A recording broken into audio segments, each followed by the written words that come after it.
Welcome back. हम cultural relativism को हमने थोड़ा सा देखा था। ह्यूमन राइट्स हम पढ़ रहे थे, ह्यूमन राइट्स को ख़त्म कर रहे थे जो हम लास्ट वीडियो के अंदर हमने स्टडी किया था। Let's start again. हमने देखा था कि मदर टेरेसा का कोट देखा था। उसके बाद कल्चरल रिलेटिविज्म क्या होता है। महातिर मोहम्मद ने Asian values versus western values के कॉन्सेप्ट जो था उसको अपनी थ्योरी के अंदर हाईलाइट किया था कि एशियन वैल्यूज़ क्या होती हैं। Communitarian, order and harmony, savings, respect to elders, savings, communitarian harmony and savings. Western values individual and autonomy, individual autonomy and consumerism. They are Western values, he says. But Amartya Sen criticizes Mahathir Mohamad, his critic. So he says Asia is not homogeneous. So this is not the scientific classification. Asia is not homogeneous and this is not scientific classification. Then Aung San Suu Kyi says that human rights and freedom, they are universal. There cannot be any relativism in them. So these two we studied, and then now let us move to the next topic of multiculturalism. So multiculturalism, it is actually against the liberal theory of rights. It's basically critique of liberal theory of rights. Liberal theory was criticized as color blindness. That liberal theory just focuses on European values. It is Eurocentric, as we studied in the last class. It is called Eurocentric.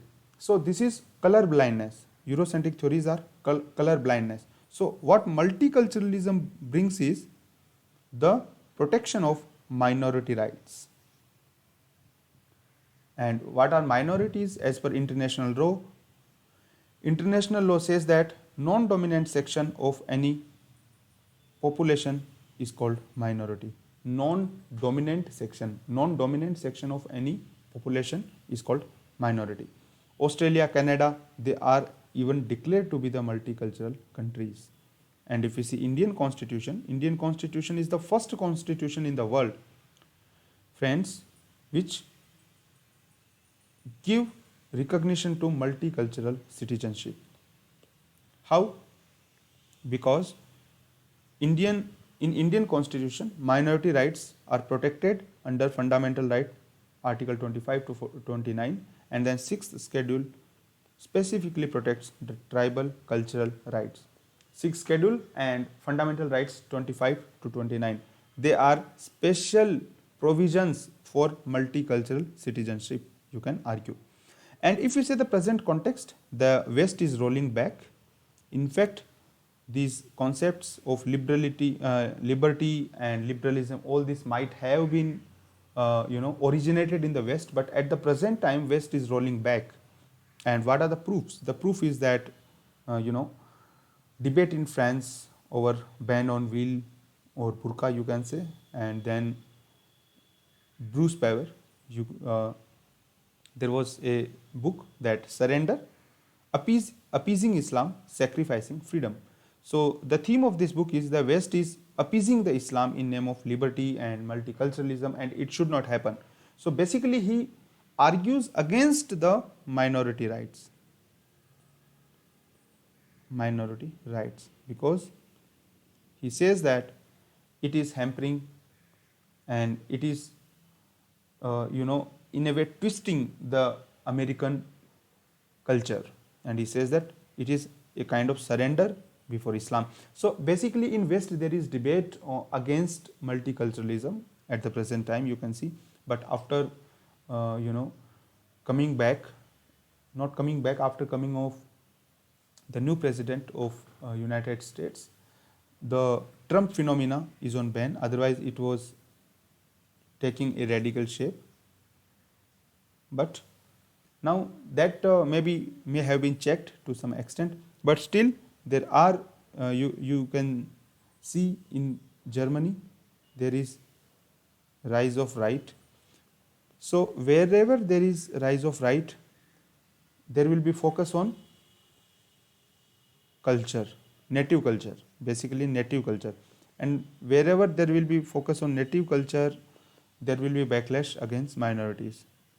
It's a, I'm not overgeneralizing the phenomena, but it is a general trend seen across the time and space. So yeah, and this one extra point, that Article 25 to 29 and 6 schedule, they are both issues also in implementing the Uniform Civil Code, which is under Article 41. Okay, Article 41 talks about UCC, so they are in fact the arguments against Uniform Civil Code also. So basically, the multiculturalism, it is one of the most important challenge for the liberalism, because it reconciles the ideals of equality with the socio-cultural differences. Because liberalism is blamed with color blindness. Color blindness. Why? Because it is said that it ignores all the diversity and it just homogenizes and it just puts the Western culture at helm. Which culture at helm? Western culture. So, this multiculturalism is one of the most important challenges to liberalism, because it reconciles the ideas of equality with socio-cultural differences. Liberal universalism neglects the differentiated needs. What? Liberal universalism neglects the differentiated needs, because the people belonging to different caste, creed, religion, different ethnicity, they have different needs, but liberal universalism neglects it. Friends, please do mind, I have just included the key terms, never neglect them. In my notes, whatever you see on the screen, they are just the key terms will be there. Reconciling, equality, socio-cultural differences. So my notes are not very, so to say, having too much theory into that. I just put the keywords into my notes, and sometimes this kind of notes you may not even understand. They are jumbled, they may be confusing to you, but do not worry at all. When I explain you, please listen carefully. Everything will be very clear to you. Just focus on what I say, because these are my personal notes. I have not prepared them for, from the point of view of giving a class. When I was preparing them originally, I just prepared them for my own sake. Now I just want to share it, whatever notes I have collected, whatever little knowledge I know about political science, dear friends. So please do not be disgraced by the notes. If you have any doubt, please do ask in the comment box. I shall personally answer them for sure. So let's move. That multiculturalism revolves around politics of differences. These are keywords, you should remember them. Multiculturalism revolves around politics of differences. Politics of differences. Why differences? Because it is all about differences only. Multiple cultures, ethnicity, language, religion, etc. So it revolves around politics of differences, identity and recognition. What? Politics of differentiation, identity and recognition. Politics of differences, identity and recognition. Differences, identity, recognition. It revolves around the politics of identity, differentiation and recognition. Okay, and then the multiculturalism, it combines the liberal concept of cultural membership. Cultural membership, that the membership of any society, the basis of membership of any society, it should be cultural. So it refers to the cultural membership of any community or any society. And the cultural membership is called instrumentally valuable. What? Cultural membership is instrumentally valuable.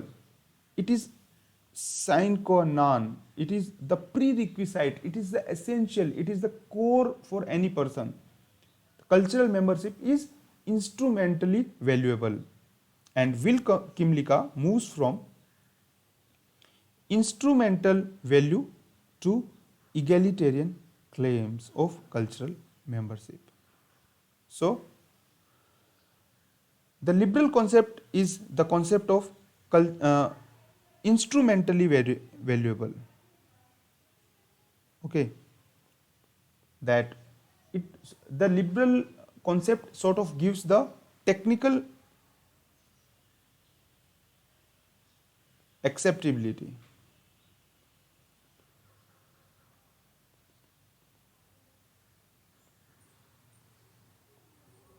Okay.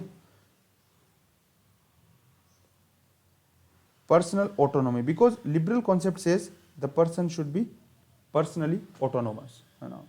Every individual, we have studied John Locke,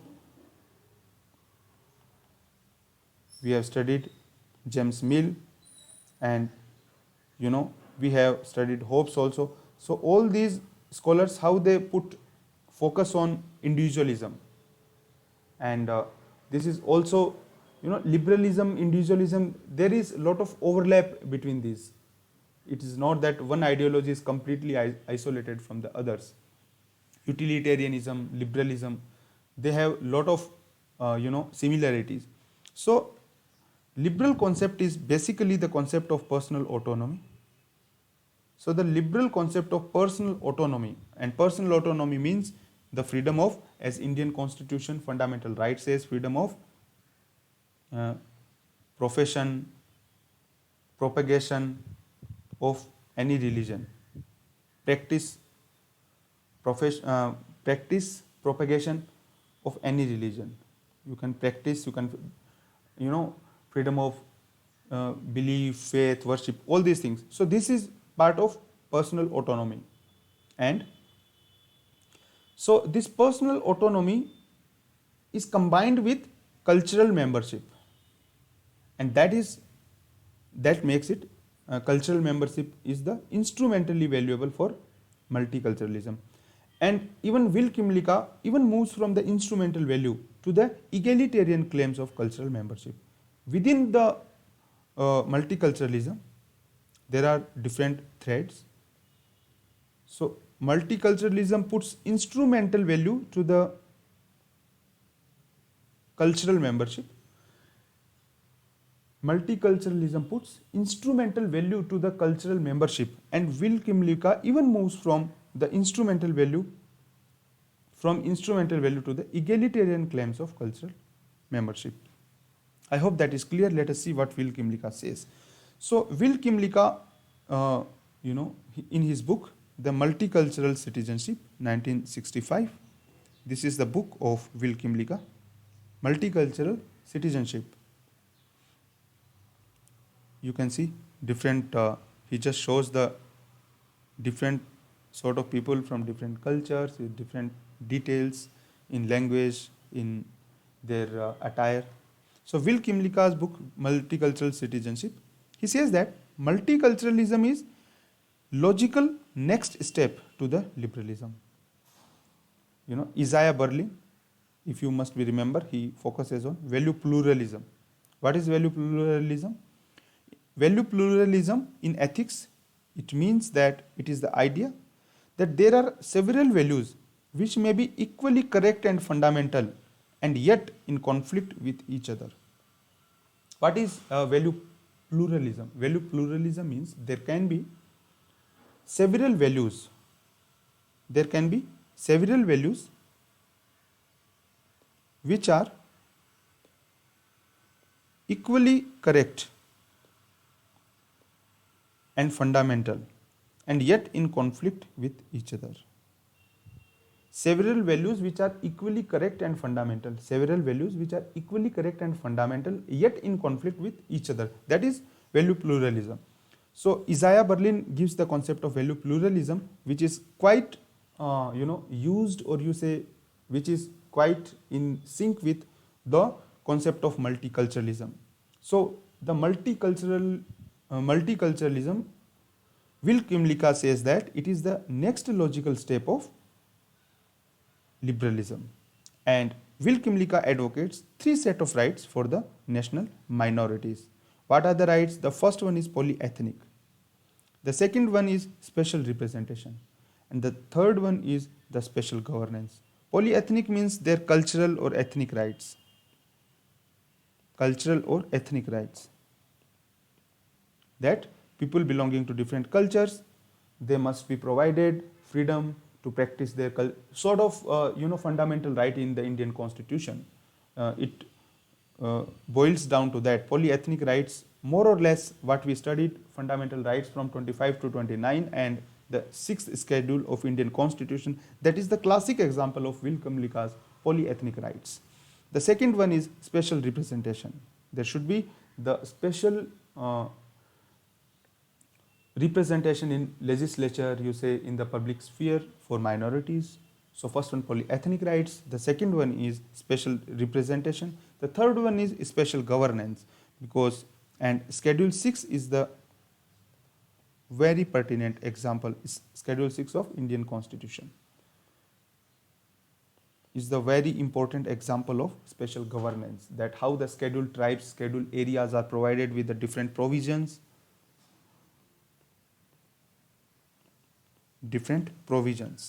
Okay, so this is special governance. And Will Kimlicka doesn't support the special rights for refugees and migrants because that may hamper the local culture.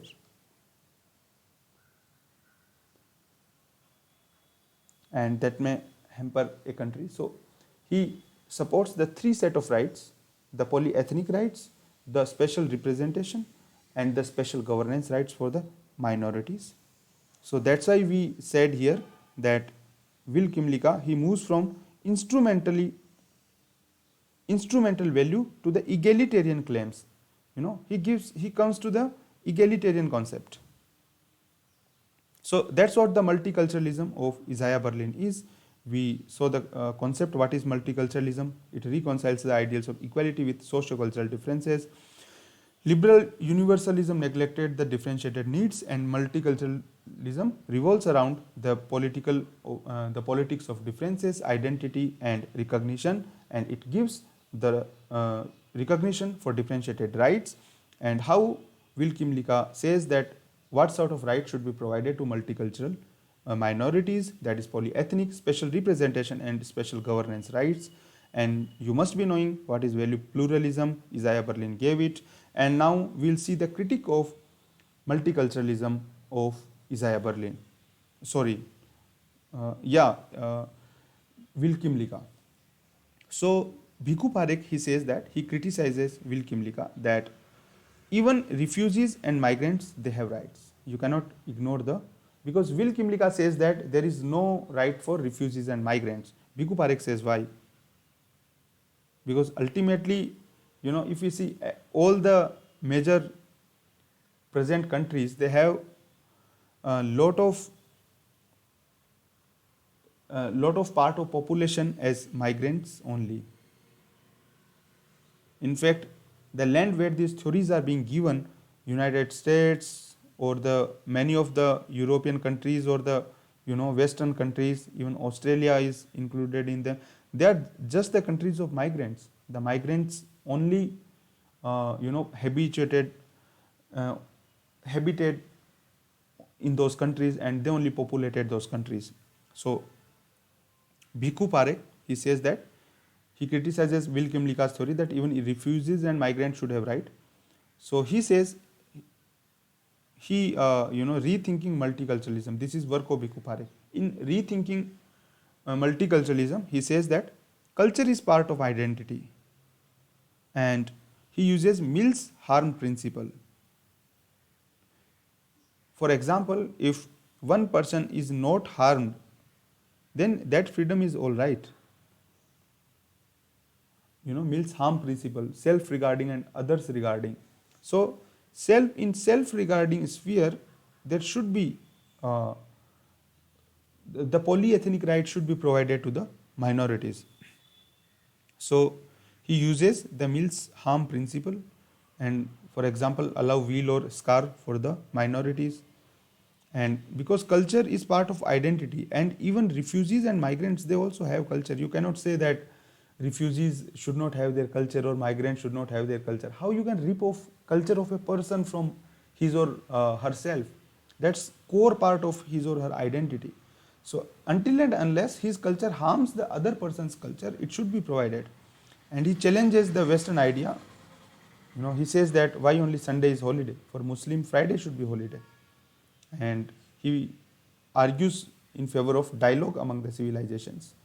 And he says that dignity is the foundation for cosmopolitan world order. These are keywords you should remember. Dignity is the foundation for cosmopolitan world order. Dignity is the basic foundation for cosmopolitan world order. Please, just remember these kind of lines and use them everywhere, sprinkle them. Dignity is the foundation for cosmopolitan world order. So that's what the argument of Bhikkhu Parekh is. Contemporary theory of rights, uh, libertarian theory of rights is there, then communitarian theory of rights is there, and one multiculturalism theory of right we already studied. So communitarian theory of rights, it says that the origin of rights is community. Rights are not individualistic, they are communitarian. uh, Sandon and Walger, they say that man is embedded self, man is not atomistic, man is not atomistic, man is not individual, man is part of a larger society. Pardon me for my graphic skills, I'm very poor at drawing the figures and diagrams, sorry for that. So, and libertarian theories, they just put focus more and more on the individual liberty. Logic says in his book Anarchy, State and Utopia that man is autonomous, and he argues for right to property. Rawls argue for right to equality. We'll study them in detail, no need to worry. So these just I put them, that what are the contemporary theory of rights. What communitarian theory says. Communitarian theory says that liberal notion is more formal than genuine. They say that liberal notion is more formal than genuine. It is more academic, theoretical. Liberal notion is more formal than the genuine notion. How the rights genuinely exist there, that's how the liberal sees. In the book Liberalism and the Limits of Justice, Michael Sandel, Harvard scholar he is. Liberalism and Limits of Justice. So in this book, Liberalism and Limits of Justice, Michael Sandel argues that liberalism and the limits of justice, he argues that liberal notion of right is not right. It is more formal and genuine. Michael Walger, he argues that rights are more about cultural interpretations rather than philosophical argumentation. है ना, बैठ के बड़ी बड़ी बातें करने से कुछ नहीं होता है ना, not sitting in Ivory towers that you just bring some fancy words and good theories and you just argue about the rights, this, that, big words. He says that rights are not about philosophical argumentation. What should be right according to you, what may be wrong according to your hypothesis. Rights are not about philosophical argumentation. It's not about philosophy. Rights are about cultural interpretations. Rights are about cultural interpretations. Whatever culture a person is having, you cannot just question him or her based on your values or your philosophy. They are about interpretations rather than argumentation. These words are very important, you should remember them. Rights are more about cultural interpretations rather than philosophical argumentation. Argue करने से कुछ नहीं होता, बड़ी बड़ी debates कर रहे हो. It's not about argumentation, it's about cultural interpretation. What ever a person already is having the culture, it's more about that. So that we studied about communitarian theorists, what they say. And now just in briefly, right, because this is topic many times in debate, rights versus duties, the evolution of a democratic society. So just good points, I just took it from some editorial. I found them really useful. I am just sharing it with you. You can use them either in GS2, in ethics, or in political science. The evolution of a democratic society is centered around the expansion of rights, civil, political, and economical. Civil, political, economical, and cultural, leading to the empowerment of people. So the evolution of democratic society is centered around the expansion of rights, civil, political, economic, and cultural. Democratic nations respect individual and group rights for moral and instrumental reasons. Duties, both legal and moral, are cherished in order to reinforce this right. Duties are also to reinforce these rights. Rights and duties complement each other just as responsibility comes with freedom. That's how we have to give the holistic view of duties and rights. That democratic nations respect the individual and group rights for moral and instrumental reasons. Duties, both legal and moral, are cherished in the society in order to reinforce these rights. Duties are for reinforcing the rights rather than rights or duties being sort of antithetical to each other or being opposite to each other. It's not like that. They are cherished just for reinforcing each other. Rights and duties complement each other just as the responsibility comes with freedom. Any notion of rights and duties being adversarial or hierarchical is sophistic. Rights and duties are not adversarial to each other. The Indian Constitution enshrines equality and freedom as freedom rights, along with the rights against exploitation, freedom of religion, cultural and education rights, and the right to constitutional remedies. The rights and the duty are meaningful only in conjunction. Rights and duty cannot be seen adversarial or in separation of each other. They are just complementing each other. So that is the holistic view of rights versus rights and duties. If you find them, you can utilize them anywhere. So just now I am summarizing the things, adding few brownie points, adding few value addition to the topic of rights. Rights topic is all cover from completed from syllabus point of view. Just few additional points we will discuss. So quickly I will go through these points. If you have any question or any doubt, please do ask in the comment box. I will personally answer them. So the notion of rights, moral and legal. We already explained that moral basis of right, that is general, but legal is specific. Moral basis is not as effective because morality, you cannot enforce the morality, and the legal concept of right, it is very effective. Moral concept of right is based on ethics and morality. It is based on law, for example, constitutional rights, fundamental rights. Moral rights, there is no claim, but for legal rights, the remedy is available and it is claim. So we'll see that a few scholars, few theories of rights. So like Hofeld, he gave analytical system of 4 basic elements of right. So Hofeld gave analytical system for the 4 basic elements of right. And the 4 basic elements he gave is privilege, claim, power and immunity. What?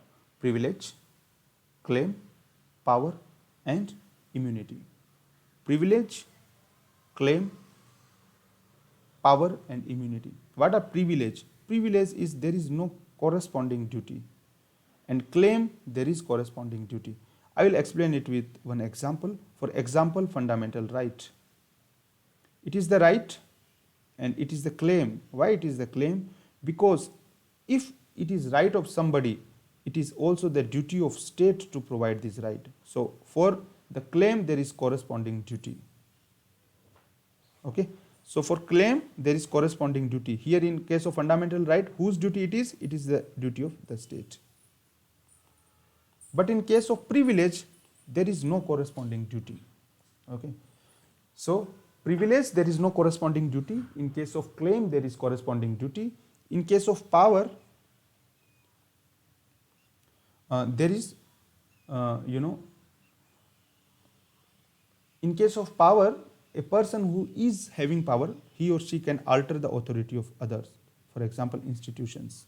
We see the institutions, they can alter the authority of others because those who are higher in the hierarchy, they do have power against the lower one. So, like Hofeld's analytic system, there are 4 basic elements of rights. Privilege, there is no corresponding duty. In case of claim, there is corresponding duty.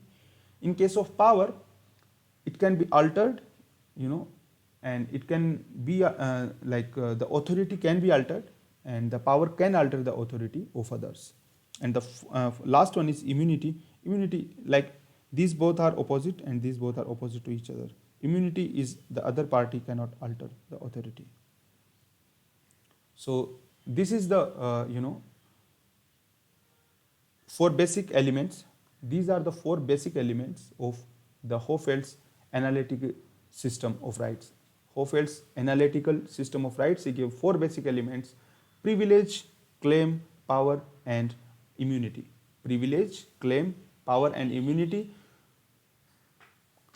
Corresponding duty, no corresponding duty, privilege and claim, and then power and immunity, authority to alter and no authority to alter of other party.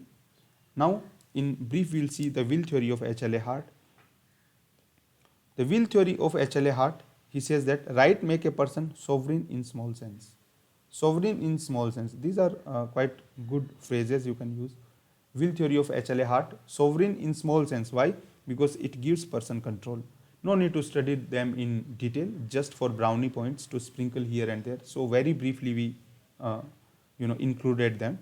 Will theory of H.L.A. Hart says right makes a person sovereign in small sense because it gives him personal control. Then interest theory of Joseph Raz. Interest theory is purpose of right is to further the interest of right holder. Simple. I mean, it seems like common sense, but yeah, that's it. Like Joseph Raz says that purpose of right is to further the interest of the right holder. Then Ronald Dworkin, taking rights seriously. He says in his theory that there can't be any trade-off between rights and other moral values. No trade-off between rights and other moral values. Taking rights seriously, Ronald Dworkin. There cannot be any trade-off between rights and other moral values or goods. Example, basic structure doctrine. Supreme Court says nothing can violate basic structure. It is must for protecting right. So, taking rights seriously. And Rawls argues about inviolability of rights. And because Rawls gives his theory against the utilitarianism and collective justification. That for collective purpose and for the right of the many people, the right of individual can be sacrificed. He says no, inviolability of right. Rights are inviolable. They cannot be violated in any case. Inviolability of rights against the utilitarian and collective justification. Utilitarian, for the individual of oneself, rights of others can be violated, or the collective, for the rights of many, the right of individual can be violated. Rawls says that no, that is not. Rights are inviolable, they are sacrosanct. And Ronald Dworkin says taking rights seriously, there cannot be any trade-off between moral values, goods, or the rights. Then libertarian theory. It puts overemphasis on individual. Libertarian theory, Robert Nozick says that anarchy, state, and utopia. He says primacy to welfare and happiness of individual over group or collective. So, it puts primacy to happiness of individual than group or collective. Libertarian theory. And communitarian theory, we already studied. Rights are important for progress of community or society. They see rights important for progress of community or society. And liberal view is ahistorical, abstract, and hypothetical. They says that liberal view of rights is abstract and ahistorical and hypothetical. Why? Because they say that liberals just give philosophical explanations, but rights are cultural interpretations, and origin of the rights lies in society or community. And that's why the liberal view of right is ahistorical, abstract, and hypothetical. Ahistorical, abstract, and hypothetical. Individual is not autonomous. Individual is not autonomous at all. Individual is part of society. And they take socio-cultural view. Communitarians, they take socio-cultural view rather than individual or autonomous view. In nutshell, basic feature of rights, we can say rights are reasonable claims, exist in the society, They are with obligations and not autonomous. They are not empty of duties. Rights are evolving concepts because new and new theories are coming vis-a-vis rights, and rights need recognition and protection. Rights need recognition and protection. Rights are not just, their source is not the nature or God. Rights need recognition and protection. Only nature or moral basis is not enough. Moral basis is not enough. Rights needs recognition and protection. They are not empty of duties.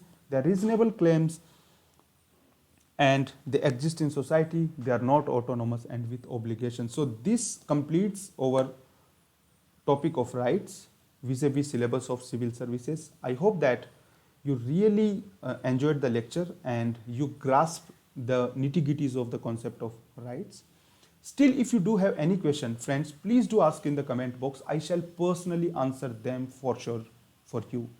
I hope that you are enjoying all the videos on कर्म योगी IAS. अगर आप चाहते हैं मैं ज़्यादा से ज़्यादा ऐसे वीडियोस बनाऊं दोस्तों, तो प्लीज़ ज़्यादा से ज़्यादा इन वीडियोस को देखिए, लाइक कीजिए, सब्सक्राइब कीजिए, लोगों के साथ शेयर कीजिए, क्योंकि जितना ज़्यादा और जितना अच्छा रिस्पॉन्स होगा मुझे उतना ही मोटिवेशन मिलेगा ज़्यादा से ज़्यादा वीडियोस बनाने के लिए. अगर आपके व्यूज़ कम होते हैं, रिस्पॉन्स कम होता है, तो हो सकता है कि मुझे भी कम मोटिवेशन हो वीडियोस बनाने के लिए. तो मैं आशा करता हूं कि आप ज़्यादा से ज़्यादा इन वीडियोस को रिस्पॉन्ड करेंगे और ज़्यादा से ज़्यादा लोगों के साथ शेयर करेंगे, क्योंकि ये कम्प्लीटली फ्री है, इसके लिए कोई भी चार्ज नहीं लग रहा है. और जितनी भी मैं पॉलिटिकल साइंस का पूरा सीरीज़ पढ़ाऊँगा, पूरा कंप्लीट करूँगा, उसमें बिल्कुल एक भी पैसा किसी से चार्ज नहीं लिया जा रहा है.